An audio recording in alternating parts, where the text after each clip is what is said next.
This podcast is for entertainment purposes only. The views and information shared are not intended to replace professional advice or opinions. Always consult a qualified expert for your specific needs or concerns.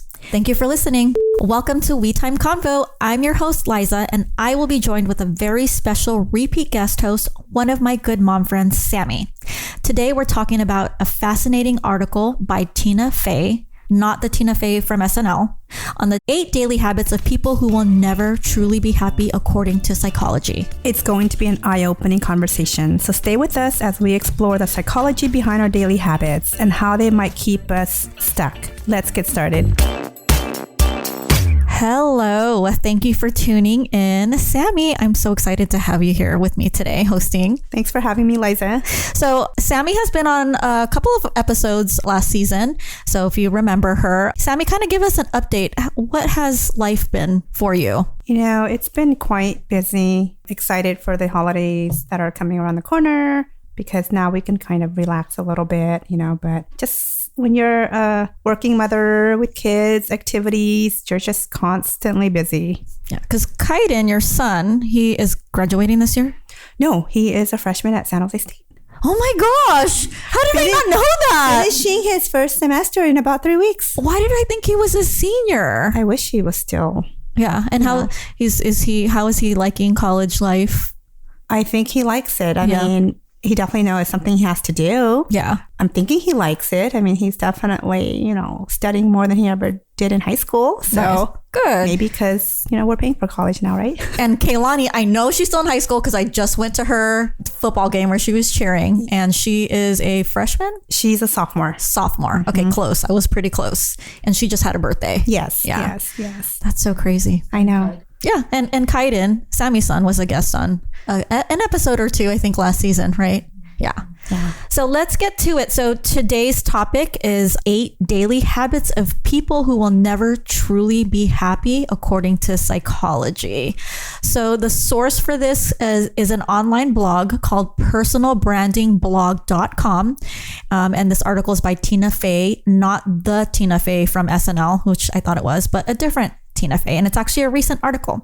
So I thought this article was very fitting, especially for me, because I'm kind of going through this year of like personal growth. And I've always been this like people pleaser. And now I'm kind of like starting to like think about myself for once. So let's get started on the 8 daily habits. I'm going to get started with number 1, which I think is one of the important ones because I always constantly did this, was constant comparison. So if you're always comparing your life to others, you're setting yourself up for disappointment. Psychologists call this social comparison theory. It's the idea that we determine our worth based on how we stack up against others. So, I mean, we've all been through that. We've all been there, especially since we have social media now, right? We see, people like just kind of glowing up in social media. And like, of course, like you want to be happy for these people, but then it makes you think like, what the am I doing with my life? Am I not good enough, right? Yes. And I think especially as parents, I do that a lot with my parenting, right? Like I see a lot of people like for instance, me and Ava, like we have a relationship, but we don't have like the best relationship, right? Like we're not super close because she's a daddy's girl, 100%. Her and her dad are very close. And then I find myself comparing like like our moms that are closer to their daughters. And I'm like, well, like, it just makes me feel like, am I a bad parent? But then I come to realize not all parents have that relationship, mother-daughter relationship, right? Like she knows that I love her. She knows that I'm there for her if she's sick. I'll be the nurturer. But what do you think about that, Sammie? I mean, sometimes, I totally agree with you with social media. Sometimes I try not to go on either because you see things and you're constantly comparing yourself. But at the same time, when I see that, it's kind of like you take a step back and think about, are they really happy though? Because, it might be just on surface level, but it looks like they're perfect. They have the best mother-daughter relationship, but we don't know what happens underneath that. Yeah. So I think that's where it's hard. Because that's what social media seems to do for us. It's like, are they really that perfect? Yeah. So it is really hard to not compare yourself. Right. But at the same time, like I said, you think back and like, really, is that, I'm happy for them. I wish it is that perfect. But, your relationship with your daughter is is as perfect as it can be. Yeah. Not everything is perfect, right? And I think my therapist had told me once, she's like, social media is fake happy. Like nobody is going to go on social media and say, I'm unhappy. Like I have a broken household, you know, they're going to put all the happy things on there.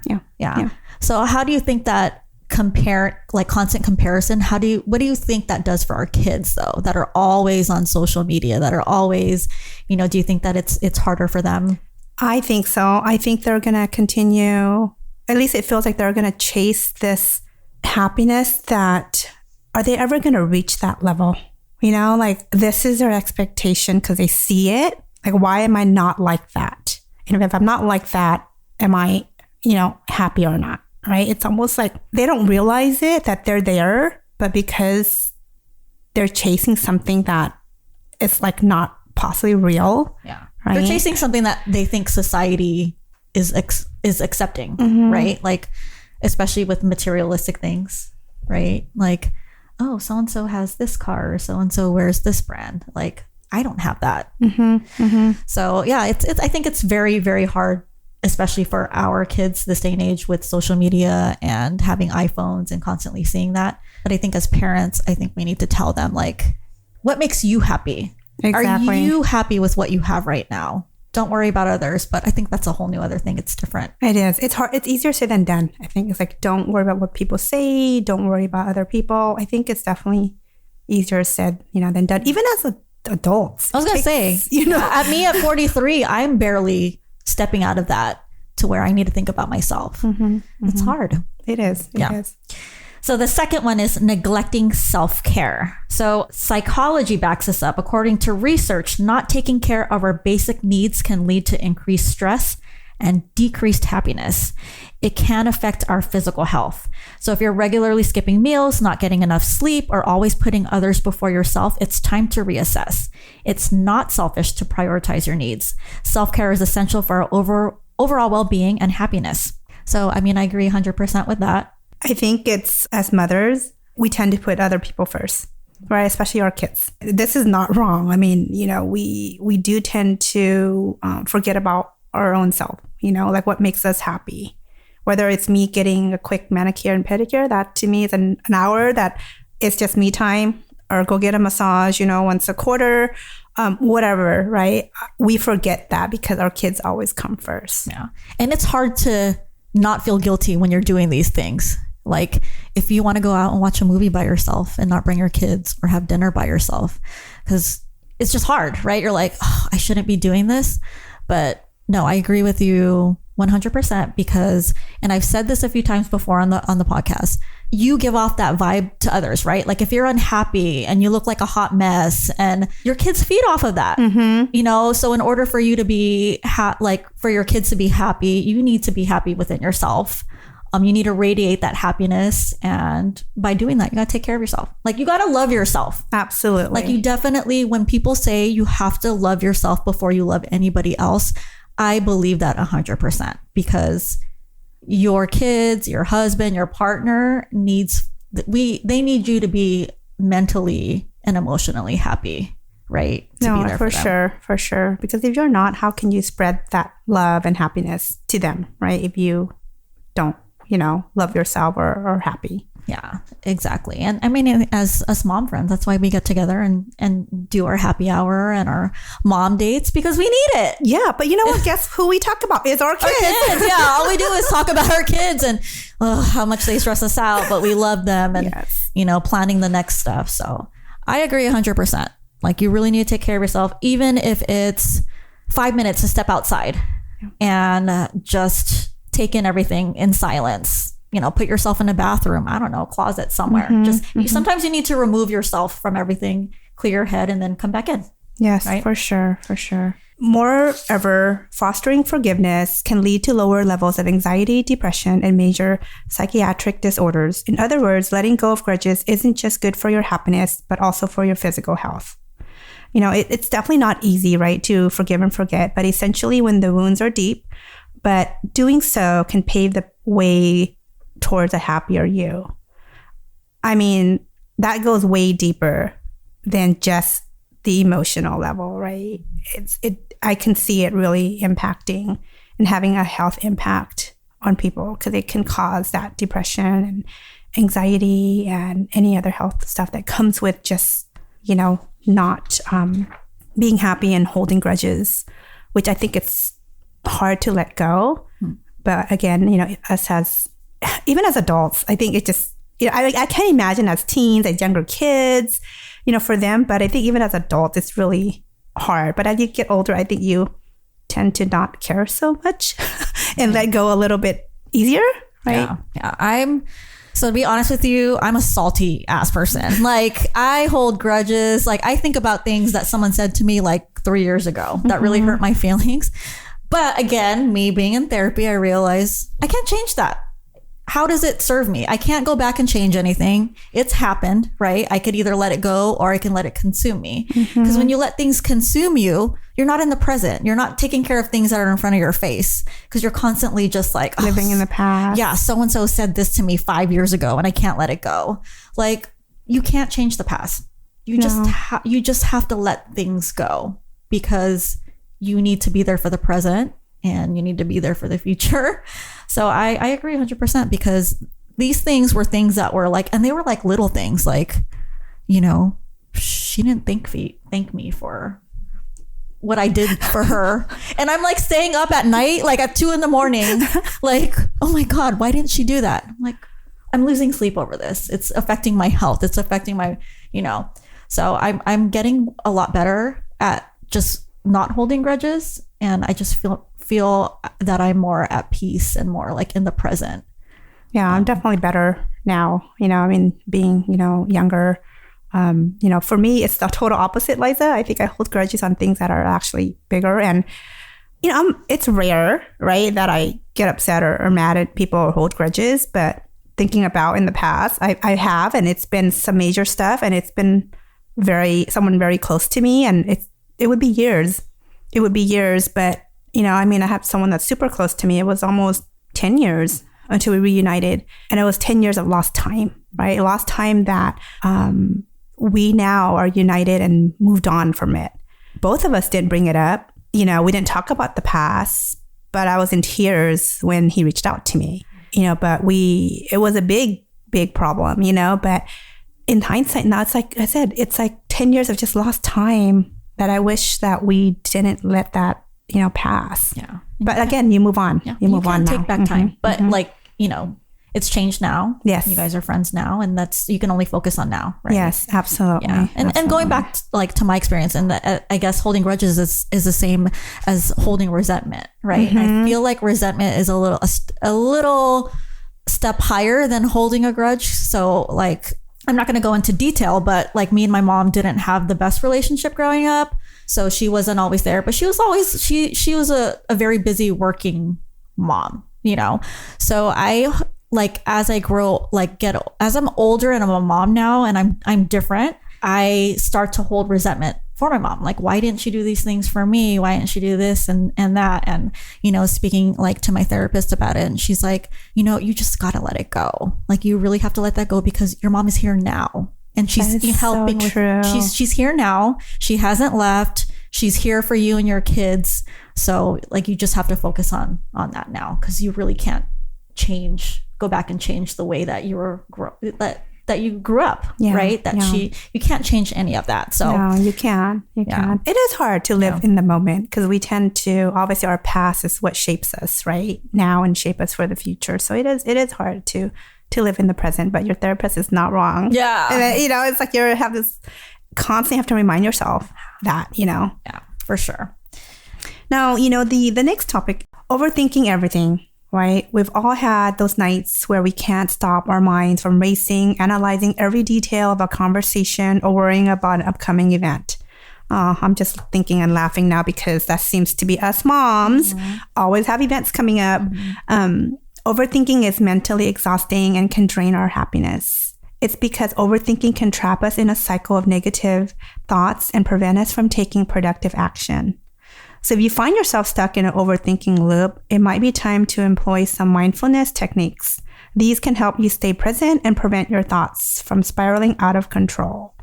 not everything needs to be analyzed and scrutinized. Sometimes it's best to let things be. We were just talking about that. Let it go, right? Let it be. But we do tend to analyze and scrutinize and stay up at night thinking and planning. But yeah. I do this a lot. So when I started dating, when I became single, I was an overthinker before that.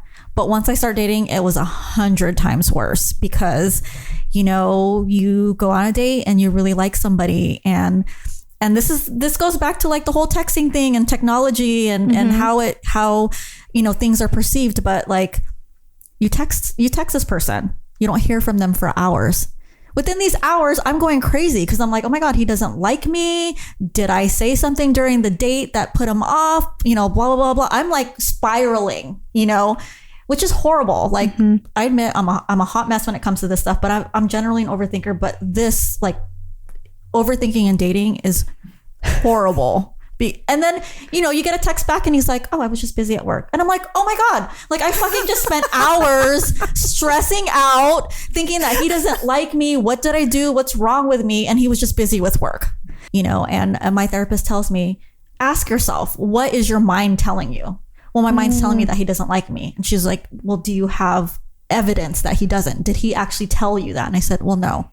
She's like, what's the reality? I'm like, well, he's probably busy. She's like, okay. You are spiraling. Yeah. You're making assumptions. Like, that's all I had to do. So now I kind of like tell myself that, right? But like, bringing yourself to the present again, what has helped me a lot overcoming the overthinking part is meditation. I started meditating last year, and I've done it on my own. Like there's a lot of like, podcasts that you can listen to, and it's really just bringing yourself in the present and focusing like on things like breathing, what's around you. And it helps a lot. So, I highly suggest meditating. It's not, as an overthinker, it's not easy to do. I actually still struggle with it, but I practice it every day, and it's super, super helpful because overthinking does not serve you. That's amazing, Liza, because I can imagine if you're an overthinker, you're in this silent moment, you're thinking versus like focusing on your meditation. I'm assuming it's probably something you have to learn. Yeah, right? For sure. And a lot of people are like, oh my God, like you just look so calm. And I'm like, no, there is so much shit going on in my head. I'm like, thinking, and that goes for friendships too. Like if I don't hear from somebody and I text message, I get really worried, and I'm like, oh my God, like did I say something to make her mad? And it's like 100% of the time, it's just in your head. So kind of like getting that mindset of like your mind is making shit up for you. It's not the reality of things, right? Wow, that's pretty crazy. Yeah. Your therapist is she's amazing. Yeah. Yeah, she's amazing for sure. That's awesome. I'm glad you found meditation. Yeah, so I highly recommend it. It's great. I want to do yoga for that. No, yoga works. We should probably go. We should do like a mom yoga or get together and do that. I think for me, yoga would be something that I would enjoy from like a relaxation kind of. Especially as somebody that's always busy, it's hard to learn how to relax, right? No, it is. It is. And then when you like, okay, it's easy to relax your body, but when you get to that mindset of relaxing your mind, it makes like a world of difference in your well-being for sure. I bet. Because I wouldn't say I don't relax, but when I do, it becomes more, am I lazy now? Because, yeah, because right? you feel guilty. I feel guilty. Yeah. Like, why am I just sitting on my beanbag all day and just watching TV? I didn't accomplish anything. Yeah. Right. But you're right. I, again, feeling guilty for just relaxing and thinking I'm lazy now. I didn't accomplish anything all day. So maybe yoga or meditation might be something that, I need to look into. And you know what? It's okay to be lazy. It's okay to be lazy. You deserve it, especially as a busy mom and working full time. Even stay-at-home moms, like when they're kids, it's okay. Watch a TV show. I think stay-at-home moms even work as much harder. For sure. Okay, so I'm going to go read the next one. Ignoring emotional pain. So many of us have been taught to hide our pain, to put on a brave face and keep going no matter how we are feeling inside. But ignoring emotional pain is like slapping a Band-Aid on a deep wound and hoping it will heal. It's not only ineffective, but it can also make things worse in the long run. Our emotions are signals telling us that something needs attention, yet it can be scary to face these emotions head on. It's easier to push them aside, bury them deep down, and pretend they don't exist. But facing our emotions might be painful in the short term, but it's necessary. It's a necessary step on the road to true happiness. So next time you feel like hiding your emotional pain, remember that it's okay to feel. It's okay to seek help, and you don't have to go through it alone. Same thing. It goes back to like my dating days, and I remember a couple of times being heartbroken, right? And like, it's so easy to just like mask that pain. Like, I'm going to go and drink. I'm going to drink alcohol, forget about it, keep my mind busy, go do something. But I've learned the more you let yourself feel the emotional pain and the faster you do it, the quicker you recover from it. You know, I see emotional pain as, I always say this to myself. When you go through something that's emotional, not even just a breakup, but like some type of trauma or something that is emotional to you, I see it as going through a tunnel, right? Like you're entering this tunnel and you're like, okay, I am going to go through this tunnel of pain, whether it takes me a day, a week, months. I just have to get through this tunnel because there's always a light on the other side. Absolutely. Yeah, I'm going to get through it. Yep. There are times where like I would set timers for myself. Okay, I'm going to let myself cry for 10 minutes today, but that's all I'm going to give myself. And I'm going to move on, but I'm going to let it out, you know? So that's very helpful for me. So what do you think about that, Sammie? No, I think that's good. There is a light at the end of the tunnel, whether that light is super dim or not, right? It's still there. It's still there. So I'm glad you're able to, I mean, if you want to set a timer to cry it out for 10 minutes and that's all you're giving this person that you're crying over for 10 minutes, that's all he gets from you, then that's all he gets from you. So I'm glad. I'm glad. Yeah. And I think that goes a lot, is like for men too, right? I think a lot of men in our generation were raised to like mask in their feelings and not talk about their feelings because it makes them weak. Less of a man or weak, you know? But I feel like now if I'm looking for a man, like I want you to be emotionally intelligent. Absolutely. I want you to cry in front of me. I want you to tell me how you're feeling because it's just great communication for one. Second, you're in tune with your feelings, right? Yeah. Because I know it's hard for them to do. Yeah. Right. Because their view by society that they're supposed to be, you know, manly and like don't cry, don't, you know, have emotion. Like don't share their emotions or they don't wear their emotions on their shoulders. Like I know I wear my emotions on my sleeve. Like there's no hiding behind it, you know, and my family can feel it. I wear it right here and they're like, and they know exactly, you know, but I think it's harder for men to, for sure, to show their emotions. Is Bun Lee that way? You know, I've been married to him for almost 25 years and, I can just read him. I mean, he doesn't have to say nothing. Yeah, he's not one of those that really vocalize his emotion. But I just know. Yeah. You know, and you know, he's one of those. Yeah. He's one of those that does not talk about his emotions. Yeah. And that's okay. I mean, as long as you know, like mentally, like, okay, he's going through something. Yeah. But for me, I'm more of like, you need to tell me. Like, we need to sit down and we need to talk about it. And it's something that's so simple to do. But it's so hard for a lot of men to do that. It's very hard. Yeah. It's very hard. Yeah. Because I was recently dating somebody that was like, I'll talk about everything. I'll cry in front of everybody. If a stranger walks up to me and asks them, okay, I'll cry and hug that stranger, you know? So like if something bothers me, I will, you know, this guy I was dating, I was like, you know, this really, really bothers me. I'm really hurt by it. And he's just like, I'm sorry. So did you watch the Niners game today? And I'm like totally dismiss my feelings. And I don't think that he was intentionally doing it. I think that's just how he is wired, right? Just apologize and that's it, move on.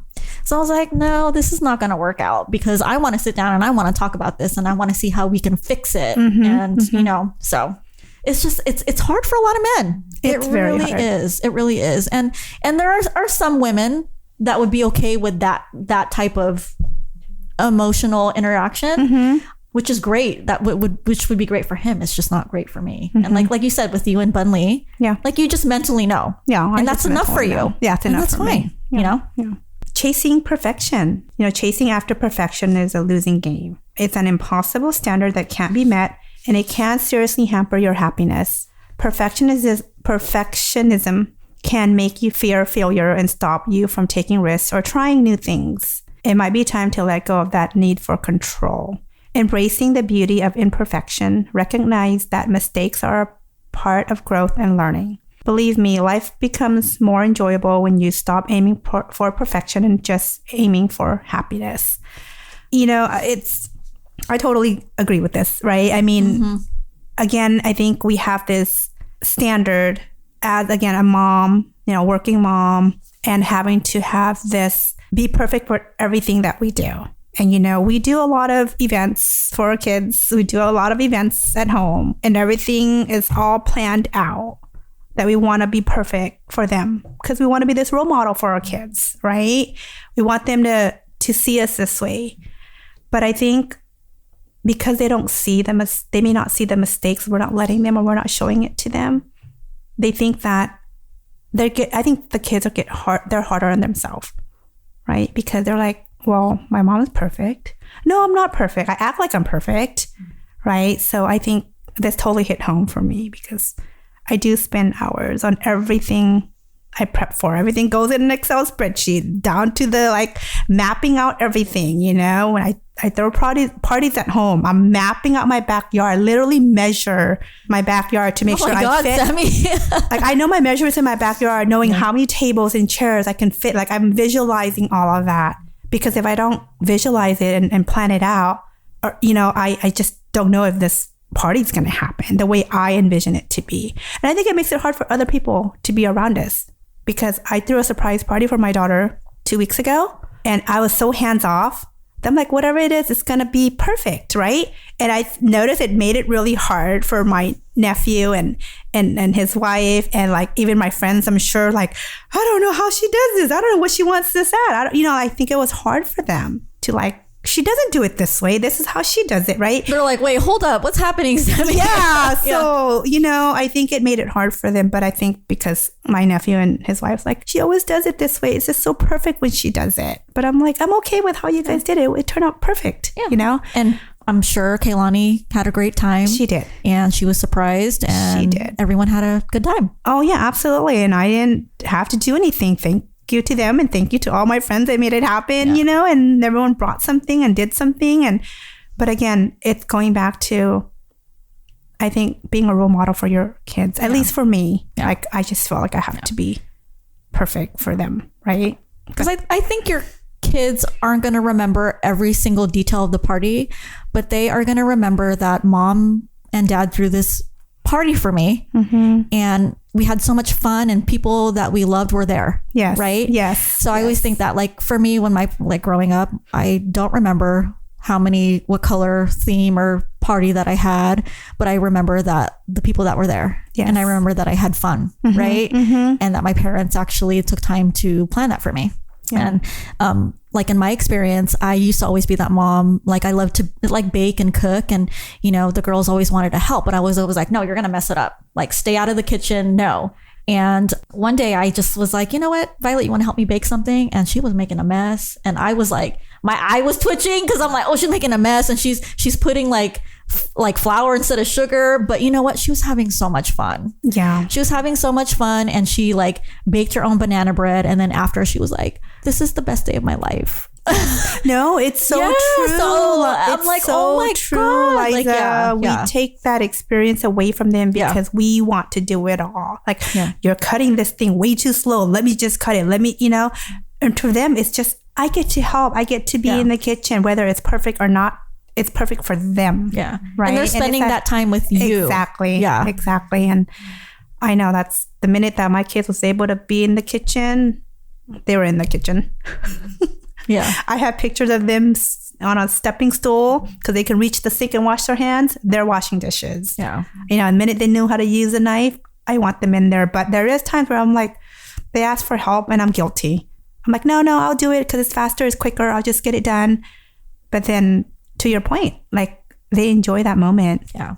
That you can't go back. Yeah. Even with cleaning, it's like, when you clean, you want it done a certain way, and they do it and they actually make more of a mess. But then it's like they're learning how to clean. Yes. Sometimes you just gotta let them, even if it's once, right? No, for sure. Yeah. You do have to let them. Yeah. And not go back and try to redo it. And you're like, at least don't let them know it. It's going to be more work for me, but if you're happy. Yes. I think that they're like, okay, my mom is letting me help. Yes. Yes. All right. So number 7, avoiding change.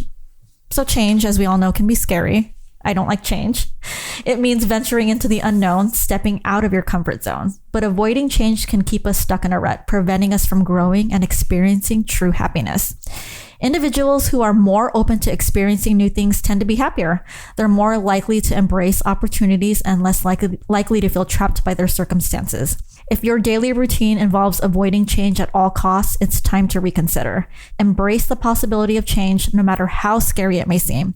After all, growth happens outside our comfort zone. And who knows, that change that you're dreading might just lead you to your happiest self.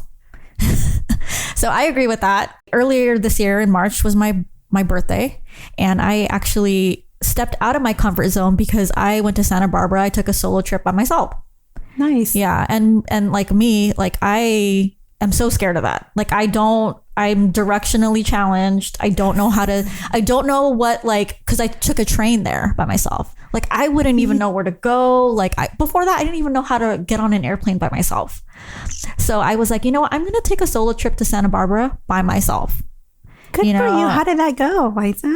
It was amazing. It was just really like soul searching, like eye opening to be by myself. Cause I've always wanted people to be with me, like just tell me where to go, make reservations. I've always had people plan for me, and I'm just there. And I went by myself. I actually found restaurants on my own, sat on the beach on my own. And it was scary. I was freaking scared. I was like, I'm going to get lost. Like no one's going to find me. But I made it home, and it was one of the best things that I ever done for myself, because I would have never, if this was 2 years ago, I would have never done it myself. And it was one of the most eye-opening experiences and it wasn't out of the country. I think traveling alone out of the country is probably the next step. So I made it just SoCal, Santa Barbara. Mm-hmm. But it was great. I feel something, and it doesn't have to be traveling on your own like that. Even if it's just if you order the same coffee every day, order a tea or order something different. Mm-hmm. Just step out of your comfort zone. I think once you step out of it and you make yourself feel the discomfort and just step away and look at the beauty of it, and telling yourself I wouldn't be able to ever do this in my life, but I'm doing it. It's just so rewarding. I bet. I mean, it's scary. Change is scary. So have you done anything in your life that was different? Do you ever step out of your comfort zone? I do. Yeah. But I'm an analyzer. I analyze everything before I do it. And I was just having a conversation with my kids just this week about, I work, in corporate, but there's always this entrepreneurship in me that's I find opportunities, or I think there's opportunities, and I'm coming with all these business ideas constantly. I'm telling you, I have a folder of business ideas, and I look back and I'm like, really? I thought about that, and that. But I haven't kind of jumped into that because I'm scared. I'm scared because it's out of my comfort zone. But I'm but there's potential. I think I can do it. So I think you're brave enough to jump right into it and get out of your comfort zone.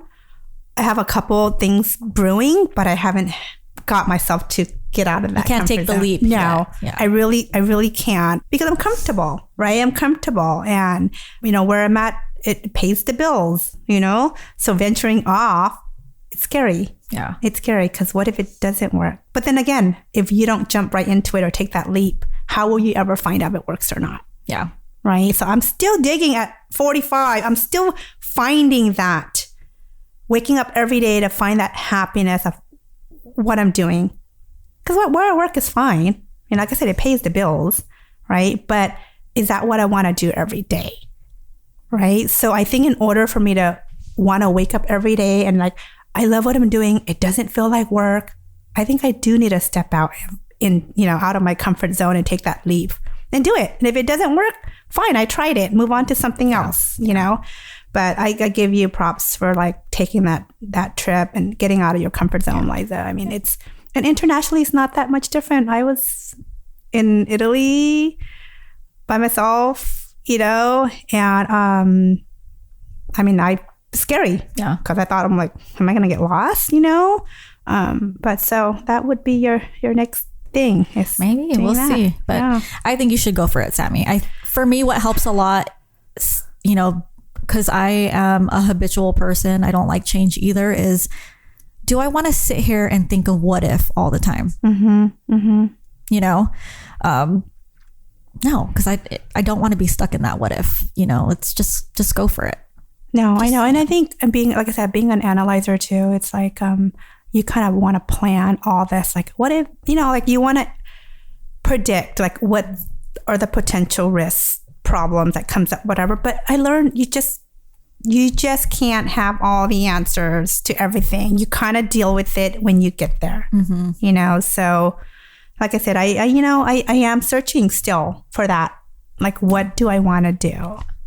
It's crazy, and then here in my kids' eyes, I'm perfect. I've got it all figured out, right? But in reality, I'm still searching for this, like, what do I want to do? Yeah.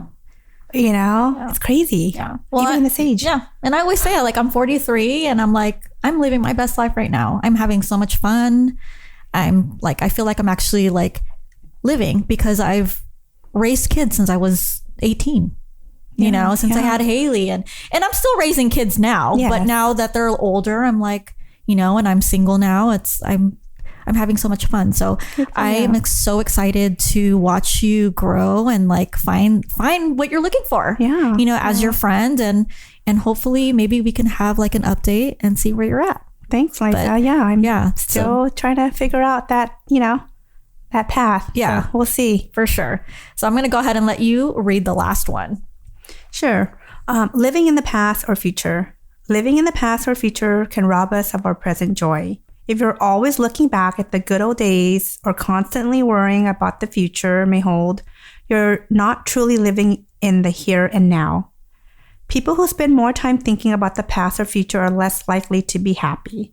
That's because they're missing out on the present moment, the only moment we truly have control over. I think that's the number one thing, right?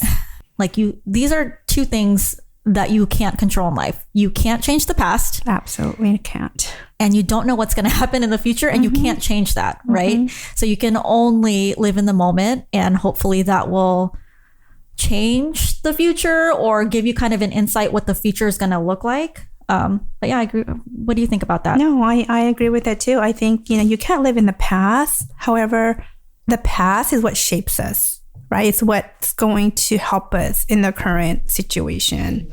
Right. And I don't ever see, and we all have our past, whether it's good or bad. Right. But I think it does shape us for today and the future. Right. And you're right. You only have control over the present moment.